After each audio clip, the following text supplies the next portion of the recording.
যারা তারা দাঁড়াবেন, একটু দানের সিস্টেম চলে যাবে। এই যে 22 জন,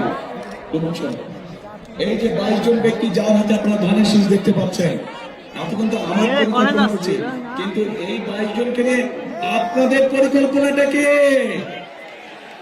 আপনাদের পরিকল্পনা কে? কে আপনাদের পরিকল্পনা? ধানের শীষ না ধানের শীষ দিয়ে জেতানো এদেরকে? ধানের শীষ দিচ্ছে না। ধন্যবাদ বসে, এদের হাতে আমরা ধানের শীষ তুলে দিয়েছি। 12 তারিখ পর্যন্ত আপনারা এই 22 জনকে খেয়াল রাখবেন। ইনশাল্লাহ 12 তারিখে জিতলে বলে 13 তারিখ থেকে এরা খেয়াল রাখবে আপনার এলাকার উন্নয়ন, এরা খেয়াল রাখবে আপনার সমস্যা সবকিছু ইনশাল্লাহ।